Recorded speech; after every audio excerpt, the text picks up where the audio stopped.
오늘 당신의 핸드폰에 걸려온 전화는 몇 통이나 되나요? 지난 한 달간 만난 친구는 몇 명인가요? 그 숫자가 점점 줄어들고 있다면 당신은 이미 알고 있습니다. 외로움이 서서히 당신의 문을 두드리고 있다는 것을. 오늘 여러분과 나누고 싶은 이야기는 우리 모두가 언젠가는 마주하게 될 진실에 관한 것입니다. 나이가 들수록 우리 주변의 친구들은 하나둘 멀어지고 전화벨 소리는 더욱 뜸해집니다. 그리고 문득 연락처를 열어봤을 때 선뜻 전화를 걸 수 있는 이름이 거의 없다는 사실에 가슴이 아려옵니다. 하지만 오늘 저는 이런 현실이 결코 슬픔이 아님을 말씀드리고 싶습니다. 오히려 이것은 인생의 자연스러운 흐름이며 새로운 차원의 성장을 위한 초대장일 수 있습니다. 영상 시작 전 구독과 좋아요 누르시면 더 많은 이야기를 놓치지 않고 보실 수 있습니다. 구독은 무료이니 오른쪽 아래에 구독 버튼 눌러주세요. 경자 씨는 3년 전 남편을 먼저 하늘나라로 보냈습니다. 두 자녀는 각자의 가정을 꾸리고 바쁜 일상을 살아가고 있죠. 예전에는 활달한 성격으로 친구들과 자주 어울렸던 그녀였지만 70대에 접어들면서 그녀의 일상은 조용해졌습니다. 그날은 특별한 날이 아니었어요. 그저 평범한 화요일 오후였죠.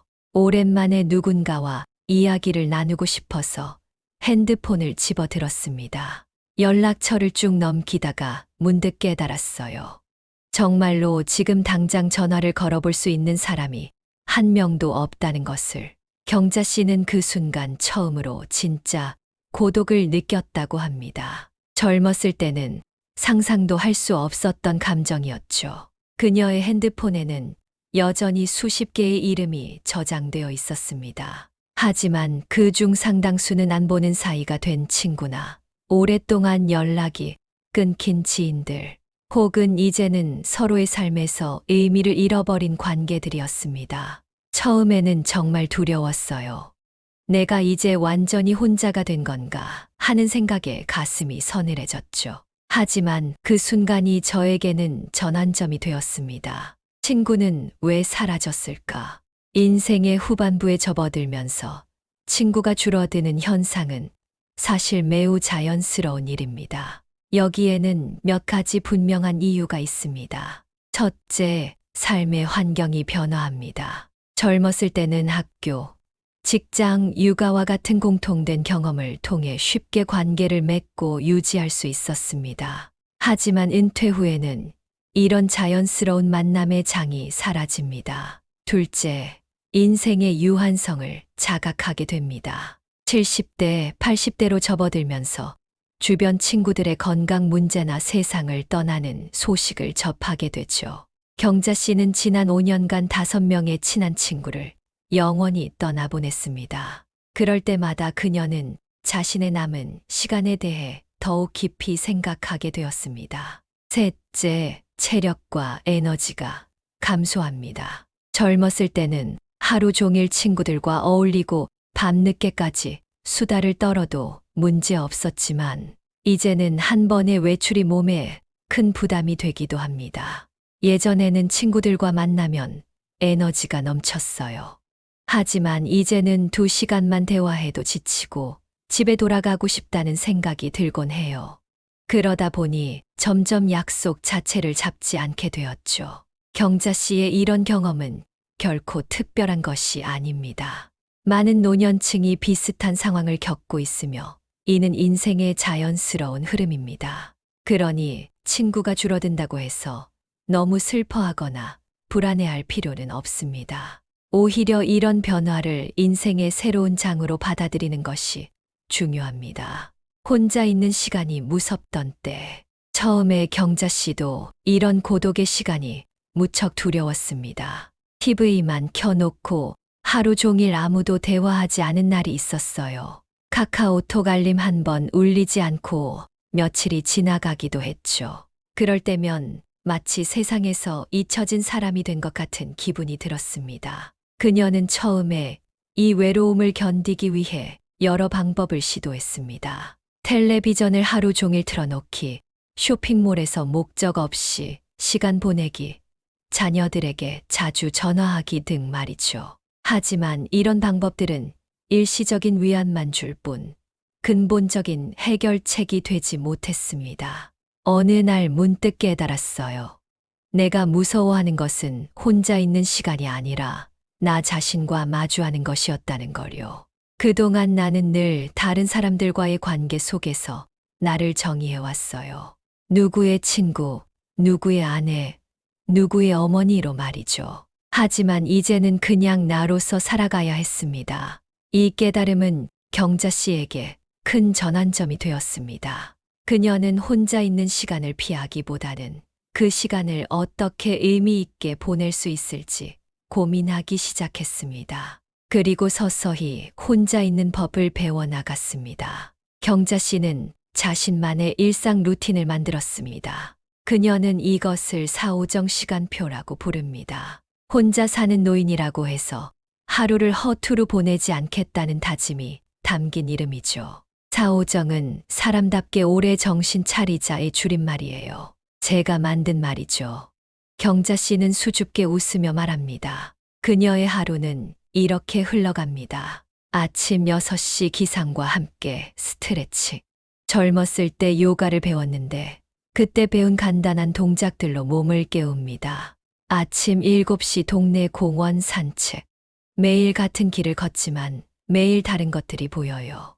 계절마다 변하는 나무들, 매일 마주치는 다른 이웃들. 아침 9시 아침 식사와 함께 독서 시간. 책은 말 없는 친구예요. 하루에 10페이지씩 읽는 것이 목표입니다. 오전 10시에서 12시 집안일과 취미 활동. 경자 씨는 작은 베란다, 정원을 가꾸고 때로는 뜨개질을 합니다. 오후 1시에서 3시 배움의 시간, 유튜브를 통해 다양한 강의와 다큐멘터리를 시청합니다. 요즘은 세계 역사에 관심이 생겨서 관련 콘텐츠를 많이 봐요. 오후 4시 일기 쓰기와 명상, 하루의 생각과 감정을 정리하는 시간이에요. 때로는 울기도 하고 때로는 웃기도 하죠. 저녁 6시 저녁 식사와 가족과의 영상통화.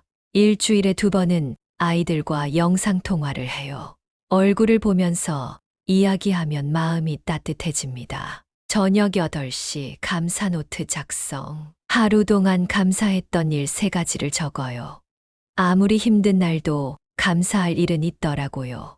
밤 9시 취침 준비와 함께 내일 계획 세우기. 경자 씨는 이 시간표를 통해 하루를 의미 있게 보내고 고독을 두려움의 대상이 아닌 자신을 돌보는 소중한 시간으로 바꾸어 나갔습니다.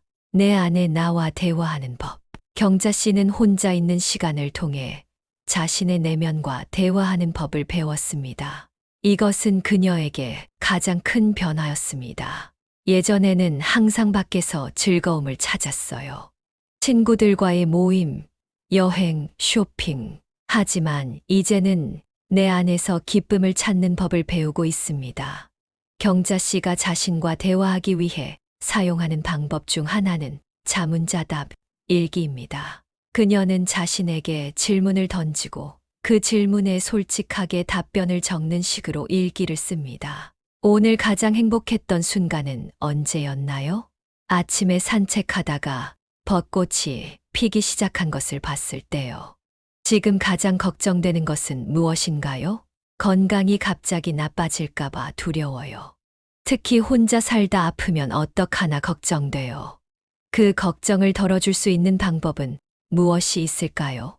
규칙적인 운동과 건강검진을 꾸준히 받는 것, 그리고 비상 연락망을 만들어두는 것이겠죠. 이렇게 자신에게 질문하고 답하는 과정을 통해 경자 씨는 자신의 감정과 생각을 더 깊이 이해하게 되었습니다. 그리고 자신이 정말로 원하는 것이 무엇인지 알아가고 있습니다. 젊었을 때는 늘 다른 사람들의 기대에 맞춰 살았어요. 하지만 이제는 온전히 나를 위한 삶을 살고 있습니다. 그것이 혼자 있는 시간이 준 가장 큰 선물이에요. 경자 씨는 매일 저녁 창가에 앉아 차를 마시며 하루를 돌아보는 시간을 갖습니다. 처음에는 아무 생각 없이 멍하니 창밖만 바라보곤 했지만 이제는 그 시간이 자신과의 대화를 나누는 소중한 의식이 되었습니다. 창밖의 하늘을 보면서 내 마음의 하늘도 함께 바라봅니다. 오늘 내 마음에는 어떤 구름이 떠 있었는지, 어떤 바람이 불었는지, 친구 없이 잘 지내는 사람들의 공통적. 경자 씨는 책과 유튜브를 통해 혼자서도 행복한 사람들에 대해 많이 공부했습니다. 그리고 그들에게서 몇 가지 공통점을 발견했습니다. 첫째, 자립성입니다. 혼자서도 잘 지내는 사람들은 감정적으로나 실질적으로 다른 사람에게 지나치게 의존하지 않습니다. 그들은 자신의 행복과 만족감을 스스로 찾는 법을 알고 있습니다. 처음에는 어려웠어요. 항상 누군가와 함께여야 안심이 되었거든요. 하지만 이제는 혼자서도 충분히 행복할 수 있다는 것을 알게 되었습니다. 내가 나를 지켜주는 사람이 되기로 했어요. 둘째, 내면 활동을 즐깁니다. 독서, 명상, 일기 쓰기, 예술 활동 등 혼자서 할 수 있는 내적 활동을 통해 자신을 풍요롭게 만듭니다. 독서는 제게 가장 큰 위안이 되었어요. 책 속에서 저와 비슷한 경험을 한 사람들의 이야기를 만나면 제가 혼자가 아니라는 것을 느끼게 됩니다. 그리고 새로운 세계를 경험하면서 제 삶의 지평이 넓어지는 기분이에요. 경자 씨는 몇 년 전부터 그림 일기도 시작했습니다. 전문적인 실력은 아니지만 그날의 감정이나 인상적인 장면을 간단한 스케치와 함께 기록합니다. 처음에는 어색했지만 이제는 제 감정을 표현하는 또 다른 언어가 되었어요. 셋째, 도전 정신을 가지고 있습니다. 혼자서도 잘 지내는 사람들은 새로운 것을 배우고 시도하는 것을 두려워하지 않습니다. 나이가 들었다고 해서 성장을 멈추지 않습니다. 경자 씨는 75세의 스마트폰 활용법 강좌를 듣기 시작했습니다. 처음에는 낯설고 어려웠지만 이제는 온라인 쇼핑, 뱅킹, 영상 통화 등 다양한 기능을 능숙하게 사용합니다. 젊은 사람들만 새로운 것을 배울 수 있다는 건 편견이에요. 배움에는 나이가 없어요. 오히려 나이가 들수록 새로운 것을 배우는 것이 더 중요하다고 생각합니다. 뇌도 근육처럼 사용해야 건강하게 유지되니까요. 경자 씨는 최근에 유튜브에서 본 동영상 강의를 통해 간단한 프랑스어, 인사말도 배웠습니다. 봉주르, 제 이름은 경자입니다. 라고 말할 수 있게 된 것이 그녀에게는 큰 기쁨이었습니다. 넷째, 타인의 평가에 지나치게 신경 쓰지 않습니다. 혼자서도 잘 지내는 사람들은 모든 사람에게 사랑받을 필요가 없다는 것을 압니다. 자신의 가치를 타인의 인정에서 찾지 않습니다. 젊었을 때는 다른 사람들이 저를 어떻게 생각할지 항상 걱정했어요. 하지만 이제는 그런 걱정이 줄었습니다. 제가 저 자신에게 만족하는 것이 가장 중요하다는 것을 배웠거든요. 경자 씨는 이러한 특성들을 조금씩 자신의 삶에 적용해 나갔습니다. 모든 변화가 하루아침에 이루어진 것은 아니었습니다. 때로는 외로움에 눈물을 흘리기도 했고 옛 친구들이 그리워 잠을 이루지 못한 밤도 있었습니다. 변화는 서서히 왔습니다. 마치 봄이 오듯이 어느 날 갑자기 봄이 오는 것이 아니라 조금씩 날씨가 따뜻해지고 작은 새싹이 돋고 어느 순간 꽃이 피듯 제 마음의 변화도 그랬습니다. 나에게 도움이 된 작은 실천들. 경자 씨는 혼자 있는 시간을 두려움이 아닌 성장의 시간으로 만들기 위해 몇 가지 작은 실천들을 시작했습니다. 이 방법들이 모든 사람에게 똑같이 효과가 있는 것은 아니지만 비슷한 상황에 처한 누군가에게 도움이 될 수 있을 것입니다. 감사 일기 쓰기. 매일 밤 잠들기 전 그날 감사했던 일 3가지를 적습니다. 아주 작은 것이라도 좋아요. 맛있는 차 한 잔을 마셨다든가, 창밖으로 본 예쁜 구름, 반가운 전화 한 통. 이렇게 기록하다 보면 하루가 얼마나 많은 작은 축복들로 가득 찬지 깨닫게 됩니다. 경자 씨는 이 습관을 통해 외로움보다는 삶의 작은 기쁨에 더 집중하게 되었습니다. 처음에는 억지로 감사할 거리를 찾아야 했지만 점차 감사할 것들이 저절로 눈에 들어오기 시작했습니다. 두 번째, 식물 기르기. 작은 화분 몇 개로 시작했어요. 매일 물을 주고 햇빛을 받을 수 있게 자리를 옮겨주고 때로는 말도 걸어주면서 책임감과 보람을 느끼게 되었습니다. 내가 돌봐야 할 생명이 있다는 것은 아침에 일어날 이유를 줍니다. 베란다에 작은 정원을 만든 경자 씨는 이제 상추, 고추, 방울토마토까지 키우고 있습니다. 내가 기른 채소로 만든 음식을 먹을 때면 정말 뿌듯해요. 혼자 먹어도 맛있게 느껴지죠. 세 번째, 하루 한 번 산책하기. 날씨가 허락하는 한 매일 아침 30분씩 동네를 걷습니다. 처음에는 운동을 위해 시작했지만 이제는 마음의 평화를 위한 시간이 되었어요. 걸으면서 생각을 정리하고 자연을 관찰하고 가끔은 동네 이웃들과 인사도 나누죠. 경자 씨는 산책 중에 특별히 마음에 드는 풍경이나 사물을 발견하면 휴대폰으로 사진을 찍습니다. 그리고 그 사진들을 모아 디지털 앨범을 만들었습니다.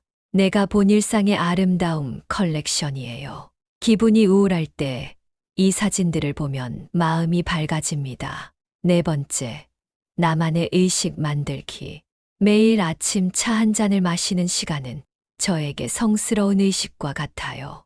찻잎을 우리고 향기를 맡고 천천히 마시면서 하루를 맞이하는 준비를 합니다.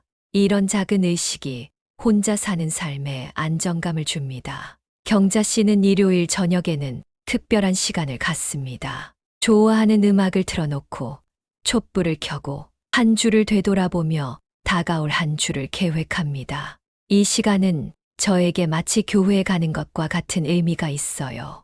내면을 돌아보고 정화하는 시간이죠. 다섯째, 이웃과의 소소한 교류.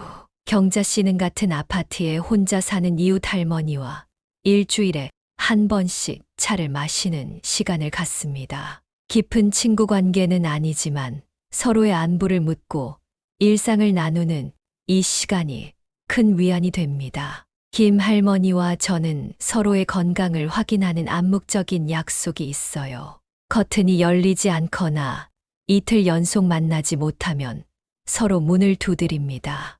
혼자 사는 노인들에게는 이런 작은 연결고리가 생명줄과도 같아요. 경자 씨는 또한 동네 빵집 주인, 슈퍼마켓 직원, 약국 약사와 같은 일상에서 만나는 사람들과도 반갑게 인사를 나눕니다. 깊은 대화가 아니더라도 오늘도 오셨네요. 날씨가 좋죠. 같은 짧은 인사말이 하루를 밝게 만들어요. 경자 씨가 혼자 있는 시간과 화해하면서 깨달은 것은 고독이란 단순히 친구가 없는 상태가 아니라는 점입니다. 고독은 자신과 진정으로 마주하는 기회이자 인생에 대해 더 깊이 생각할 수 있는 시간입니다. 젊었을 때는 항상 바쁘게 살았어요. 일, 가정, 아이들. 정신없이 하루하루를 보내다 보니 정작 나는 누구인가, 내가 진정으로 원하는 것은 무엇인가에 대해 생각할 시간이 없었죠. 경자 씨는 이제 인생의 유한함을 더욱 깊이 인식하게 되었습니다. 그리고 그것이 오히려 매 순간을 더욱 소중하게 여기게 만들었습니다. 친구들이 하나둘 세상을 떠나는 것을 보면서 삶이 얼마나 짧고 소중한지 깨달았어요. 내게 남은 시간이 얼마나 될지 모르지만 그 시간을 의미 있게 보내고 싶습니다. 경자 씨는 혼자 있는 시간을 통해 자신의 삶을 돌아보고 용서하고 감사하는 법을 배웠습니다. 그리고 그 과정에서 내면의 평화를 찾아가고 있습니다. 우리는 결국 혼자 태어나서 혼자 죽습니다. 그 사이에 많은 사람들과 인연을 맺고 헤어지지만 궁극적으로는 자신과 함께하는 법을 배워야 해요. 그것이 인생 후반전의 중요한 과제인 것 같습니다. 지금 나는 혼자이지만 외롭지 않습니다. 경자 씨의 일상은 여전히 조용합니다. 전화벨이 자주 울리지 않고 약속 일정도 많지 않습니다. 하지만 그녀의 마음은 더 이상 공허하지 않습니다. 이제는 누군가를 만나고 싶어서 애타게 기다리지 않아요. 외로움을 채우기 위해 무의미한 만남을 갖지도 않고요. 제 시간을 제가 원하는 방식으로 채우는 법을 배웠습니다. 경자 씨는 자신의 집을 나만의 성소라고 부릅니다. 그녀가 좋아하는 책들, 손수 기른 식물들, 오래된 사진들, 그리고 소중한 추억이 담긴 물건들로 가득한 이 공간은 그녀에게 안식처이자 자아를 표현하는 장소입니다. 집안 곳곳에 제 흔적이 있어요.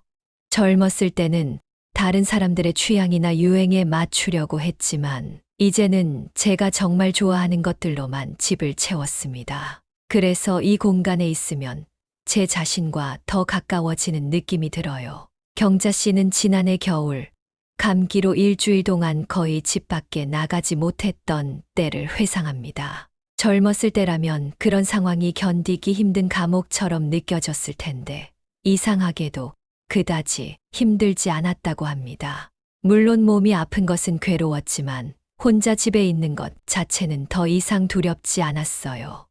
오히려 조용히 몸을 돌보고 좋아하는 책을 읽고 창밖에 눈 내리는 풍경을 감상하는 시간이 되었죠. 경자 씨는 이제 혼자와 외로움을 구분할 수 있게 되었습니다. 혼자 있는 것은 단지 물리적인 상태일 뿐 반드시 외로움을 의미하지는 않습니다. 외로움은 감정이며 누군가와 함께 있어도 느낄 수 있고 혼자 있어도 느끼지 않을 수 있는 것입니다. 가끔 자녀들이 찾아와 북적거릴 때면 그 시간도 정말 소중하고 행복해요. 하지만 가족들이 떠난 후의 고요함도 이제는 편안하게 받아들입니다. 두 가지 다른 형태의 행복이라고 할까요? 경자 씨는 비슷한 상황에 처한 많은 이들에게 자신의 경험을 통해 얻은 지혜를 나누고 싶어 합니다. 나이가 들어 친구들이 줄어드는 것은 자연스러운 일입니다. 그것을 억지로 막으려 하기보다는 새로운 삶의 단계로 받아들이는 것이 중요해요. 인생의 모든 시기에는 각기 다른 과제와 선물이 있습니다. 후반전에는 내면으로의 여행, 자신과의 대화가 중요한 과제인 것 같아요. 경자 씨는 혼자 있는 시간을 두려워하는 이들에게 작은 도전을 제안합니다. 하루에 30분만이라도 의도적으로 나만의 시간을 가져보세요. TV도 끄고 전화도 멀리하고 그저 차 한 잔과 함께 창밖을 바라보거나 좋아하는 음악을 들어보세요. 처음에는 어색하고 불편할 수 있지만 점차 그 시간이 기다려질 거예요. 그녀는 또한 혼자 있는 시간을 통해 자신의 내면을 돌아보고 자신이 진정으로 좋아하는 것, 의미를 찾는 것이 무엇인지 탐색해보라고 권합니다. 우리는 살면서 너무 많은 해야 할 것에 집중하느라 정작 하고 싶은 것을 잊어버리곤 해요. 이제는 그것을 찾아볼 시간입니다. 늦지 않았어요. 오히려 지금이 가장 적기일지도 모릅니다. 경자 씨는 매일 밤 잠들기 전 자신만의 작은 기도를 합니다. 그녀는 이것을 마음의 기도라고 부릅니다. 종교적인 의미보다는 자신과 세상을 향한 감사와 평화의 메시지입니다. 내가 오늘 하루 숨 쉬고 살아갈 수 있음에 감사합니다. 내가 나 자신을 사랑하고 존중할 수 있게 해주세요. 나의 외로움이 지혜로 변할 수 있게 해주세요. 내가 만나는 모든 순간에 깨어 있을 수 있게 해주세요. 세상의 모든 존재가 평화롭기를 바랍니다. 이 기도는 경자 씨에게 하루를 마무리하는 의식이자 다음 날을 맞이할 수 있는 힘이 됩니다. 혼자라는 것은 외롭다는 것과 같지 않습니다. 혼자 있는 시간은 두려움의 대상이 아니라 나 자신을 만나고 내면의 평화를 찾는 소중한 선물입니다. 우리 모두 이 진리를 깨닫고 인생의 후반전을 더욱 풍요롭고 의미 있게 살아갈 수 있기를 바랍니다. 경자 씨는 창가에 앉아 저녁 노을을 바라봅니다. 그녀의 얼굴에는 평온한 미소가 번집니다. 이제 그녀는 더 이상 혼자 있는 시간이 두렵지 않습니다. 오히려 그 시간은 그녀에게 또 다른 형태의 풍요로움을 가져다 주었습니다. 그렇게 경자 씨는 오늘도 혼자이지만 외롭지 않은 하루를 마무리합니다. 그리고 내일 또 다른 아름다운 고독의 시간이 그녀를 기다리고 있을 것입니다. 영상이 좋았다면 구독과 좋아요 부탁드립니다. 영상 제작에 큰 힘이 됩니다. 감사합니다.